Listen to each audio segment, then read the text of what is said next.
drive me to the bus. No stuff left over there? Thank you very much. Yeah. Yeah, thanks. Can you take all your stuff? Yeah. Thank you. Dank u. I'll join you. Ja. Ja. Hij moet met het busje met het staan. Ja, hij is van de Abbey Road. Ja. Nee, hij zit... Alle persingen gaan nu het trein afsturen. Via Fox 1 naar richting de bussen, denk ik.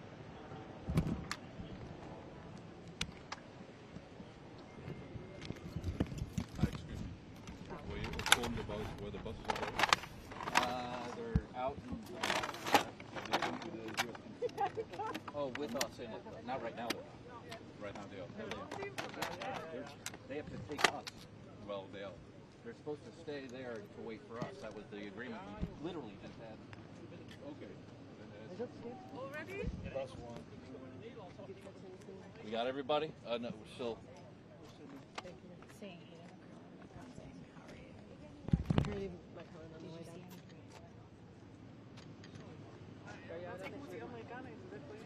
Edith, kun je even helpen? Ja. Bus one. Moet ik even... Is er die official zijn dat ze het even die nemen? Oh nee, nee. Hoezo? Wat gaat hij binnen? All media from the US side, can you please join me? All US media, thank you. What? Naar de busjes. Heb jij een nummer van de... Yeah, I guess some amazing footage. Oh, 12 seconds.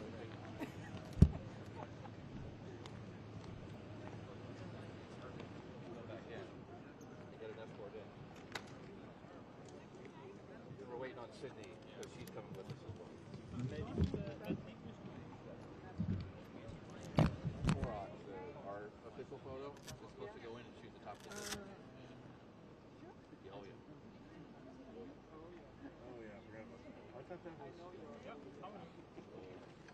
De Nederlandse pers, die nu hier is, die hoeft niet die kant op mee te gaan.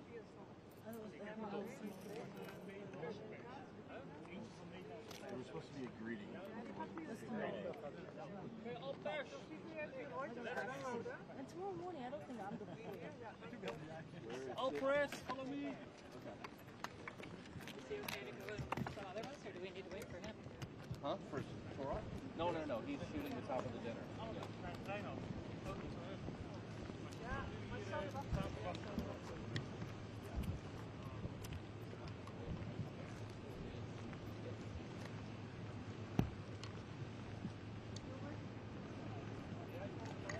Did you see him tap someone's elbow on the way back in? I think it was the key. No. Thanks very much no, for making this. Here. Wait, Thank you guys for I listening. should have been taking a Bring him in. Yeah. Very beautiful. Not at all.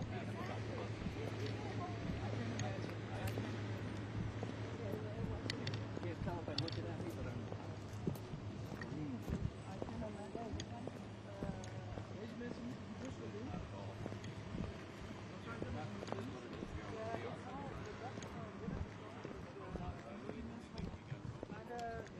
Wij zijn niet er staat er een bus te wachten. Die zegt van... Die Amerikaanse pers, Ja? die auto is niet gekomen. Ja? Die is eruit gegaan en deze mensen moeten daar nog in. Ja, zie je, dan heeft hij dat door. Ja? Oké, dan moeten jullie richting het einde hek lopen. Ja. En dan moeten jullie eruit. Dus Dus nemen jullie iedereen mee die er mee gaat? ja, kan ik dan nog van onze 2 meekrijgen? Voor die zijn zelf mee. Ja, dankjewel. Nemen jullie even mee naar het hek, hè?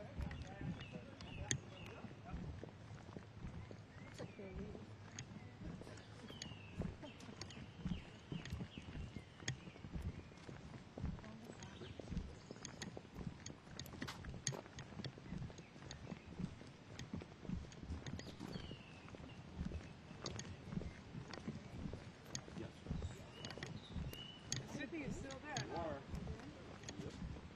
Oh, wait, hold on for a second. Yeah, someone. Ja, even wachten. Sydney. Sydney is still there. And Addie. Yes, she is. Oh, there's Ray. Ja, als jullie even wachten.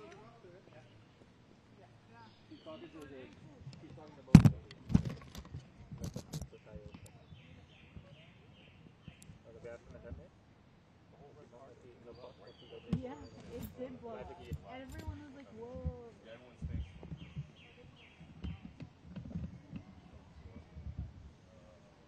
What's the King's name? Rowan, W-I-L-L-L-L. Oh, watch out from the eyes. No problem.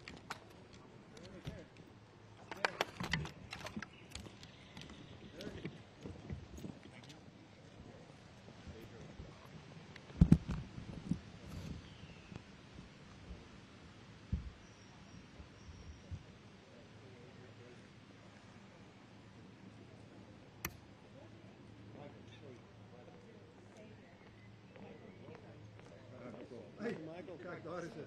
Ja.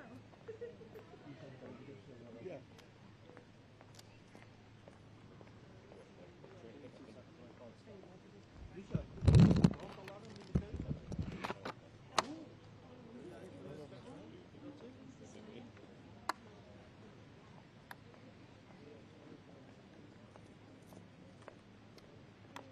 Hey Vetske. Ben je oké? Ja, bijna. Oké. Made this Oranjezaal available for the first Hague Peace Conference. Representatives of 26 countries attended, including the initiator of the conference, Tsar Nicholas II of Russia. The participants in those days were filled with the sense that peace would be everlasting. But behind the scenes, the first signs were already emerging of the arms race that would ultimately lead to the First World War. Peace, freedom, democracy, and the rule of law are our highest ideals. And yet history has taught us how fragile these values are if they're not protected. Where would we be without strong organizations that stand up for the defense of international stability, peace and freedom? Where would we be without NATO's firm resolve? For 76 years, a time span of 3 generations, in the North Atlantic Treaty Area, we have collectively, harmoniously, and successfully defended what we treasure the most. At the start, our alliance had 12 countries. Then we grew. Today we're an alliance of 32, with Finland and Sweden being our newest members. In the future, NATO will remain open to new members that share our values. We can't stand still. Events since 1989 have taught us that. Ours is fundamentally a defensive alliance. Others may call it aggressive, but that's only because they reject fundamental rights and freedoms and fear that their citizens may one day demand them. The Kingdom of the Netherlands will never forget the immense sacrifices needed to win back freedom once it's been lost. We've been keenly aware of this ever since the horrors of the Second World War.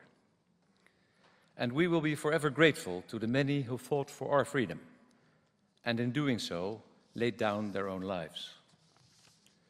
The ties that were forged back then can never be broken. They remain tangible and personal. Last month, I attended a memorial service at the American Cemetery in Margraten, in the south of our country. All the graves of the fallen are lovingly adopted by Dutch families who honor their memory. Mr. President, it means so much to us to welcome you in our home tonight. We cherish the bonds of friendship that will always unite our nations. Our friends and partners from the Indo-Pacific region are welcome in our circle as guests. And Ukraine, which for years has been embroiled in a daily struggle, making great sacrifices to defend its freedoms and ours, is welcome too. The people of Ukraine, with whom we feel such close ties, deserve our continuing support. It's impressive to see how we, as NATO countries, have succeeded in forming a shield behind which peace and freedom can flourish. A shield that's providing more and more people with protection. At the same time, every successful organization must always remain alert and have the courage to ask itself critical questions. Are we properly equipped for the challenges we face today? Is the division of costs and benefits amongst us sufficiently well balanced? How can our alliance operate more efficiently and effectively? These questions are especially relevant now that the threat posed by Russia and other hostile countries is taking on unprecedented new dimensions, on land, at sea, in the air, and in cyberspace. It's rightly argued that we need to make sufficient investments in our security and that there must be a balance in the financial contributions made by the members of the alliance. There can be no solidarity unless everyone shoulders their own responsibility. Perhaps, beside Article 5 of the NATO Treaty, there needs to be more focus on Article 3, the provision that says that, and I quote, parties, separately and jointly, will maintain and develop their individual and collective capacity to resist armed attack. These subjects are bound to come up in your discussions tomorrow. I know that you will address them with wisdom, and I have every confidence that the outcome will be a NATO that is stronger than ever. May future historians recognize the 2025 summit as a milestone. The summit where we made groundbreaking decisions and where we took responsibility together for the preservation of peace, freedom, and the rule of law. Let us stay focused on what for 76 years has been the key to NATO's success, our unshakable unity, and our mutual confidence that we can always count on one another. The world must know that we remain as committed as ever to the undertakings enshrined in the NATO Treaty. And I quote, "We're determined to safeguard the freedom, common heritage and civilization of our peoples, founded on the principles of democracy, individual liberty and the rule of law. And we're resolved to unite our efforts as collective defense and for the preservation of peace and security. As long as we uphold this commitment, we can overcome any challenge." And may I now ask to raise your glass with me to our alliance.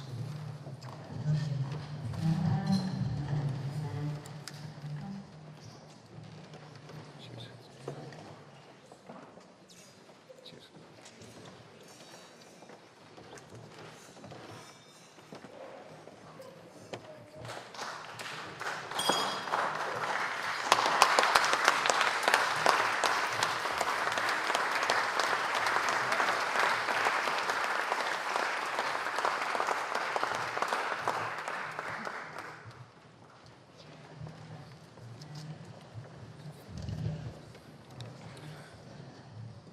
Thank you to their Majesties, King Willem-Alexander and Queen Maxima, for hosting us here in these splendid surroundings. Thank you also to the Dutch government for organizing this NATO summit over the course of 2 days in this wonderful city. I know how much work has gone into the preparations for this event. Our heartfelt thanks to everyone who has been involved. Of course, I'm biased, as you know, when it comes to The Hague. This is my hometown. But let me say a big thank you to the residents of the city and the Dutch people who have to put up with many restrictions during the summit. But it is all worth it. This truly is a historic summit. Welcome to all allied leaders, including those who are participating in the NATO summit for the first time.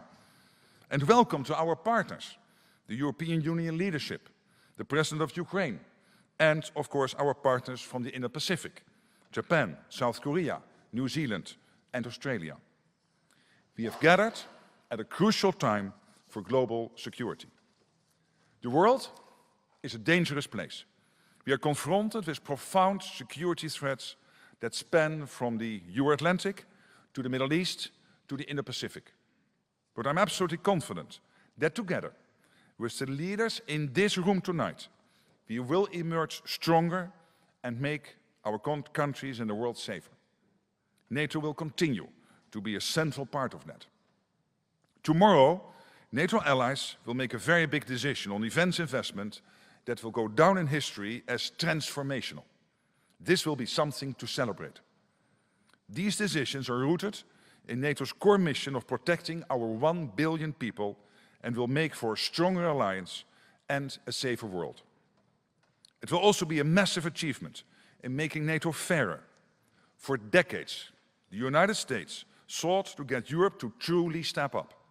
Now, European allies and Canada will equalize their defense spending with the United States.